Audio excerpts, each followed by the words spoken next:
So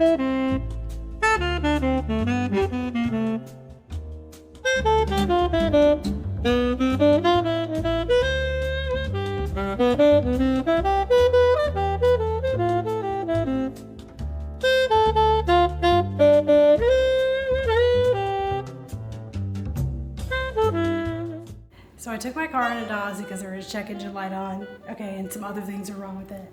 And I dropped it off, right? I go to work. I come home, they call me, and they're like, your car is basically undrivable. There's every single thing that can be broken on it is broken. So you basically have no car. Okay, but I drove it in there, right? Then they call me back later and they say, oh, I was taking my tools off the car and now it's completely broken. You cannot even drive it off the lot. You may as well just salvage it. So basically I just have no car. Like, it was pretty broken before, but it was driving fine. Like, it was still driving. It wasn't driving fine, but it was driving. And so yeah, had to go get my parents' car. So that's the car I'm in now. It had things wrong with it. It also had to get fixed. So I just took it to go get brakes. Go get the brakes fixed. Those are fixed, but I still need other brakes fixed on it. So it's kind of just a mess. I just went ahead to Starbucks and got myself a pumpkin spiced iced chai tea latte. Treated myself for all the trouble I've had to go through. Not that I'm the one who fixed the cars in any way, but emotional turmoil. So I love a pumpkin spice. I'm such a basic bee. I really don't consider myself to be basic, except for when it comes to pumpkin spice things. I love pumpkin spice. Pumpkin is so good. Just anything with pumpkin in it, I will take it.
So I tried to go to the park, forgot there was a balloon race, entire Forest Park closed off, so I've been trying to find another spot where I can go chill outside and watch the sunset and smoke my joint.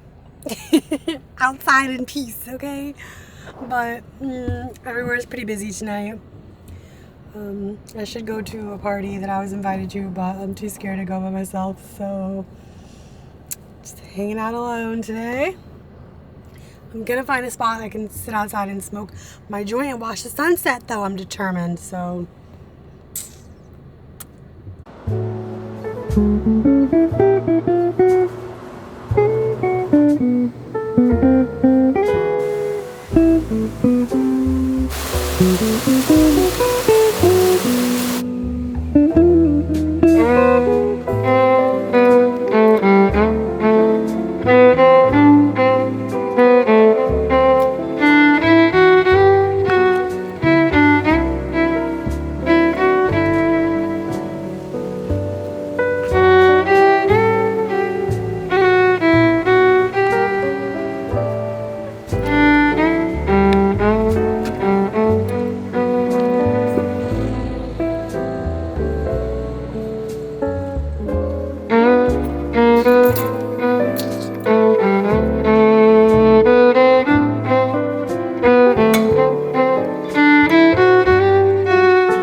I think it's safe to say that the story of Adam's fall is by far the best known story in the world, at least in the West.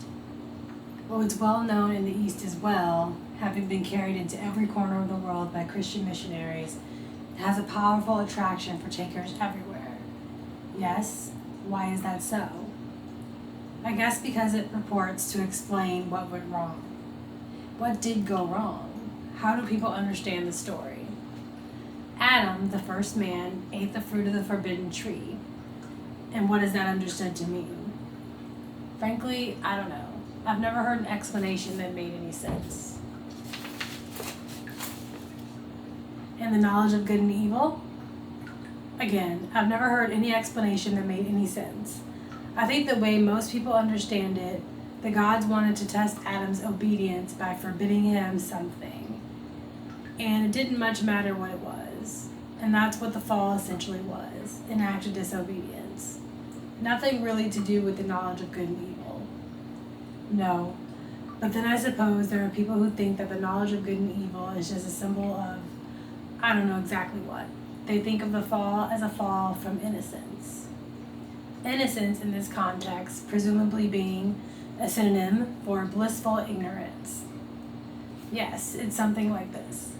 Man was innocent until he discovered the difference between good and evil. When he was no longer innocent of that knowledge, he became a fallen creature. I'm afraid that means nothing at all to me. To me either, actually. All the same, if you read it from another point of view, this story does explain exactly what went wrong here, doesn't it? Yes, but the people of your culture have never been able to understand the explanation because they've always assumed that it was formulated by people just like them. People who took it for granted that the world was made for man and man was made to conquer and rule it. People for whom the sweetest knowledge in the world is the knowledge of good and evil. People who consider tilling the soil the only noble and human way to live. Reading the story as if it had been authored by someone with their own point of view, they didn't stand a chance of understanding it.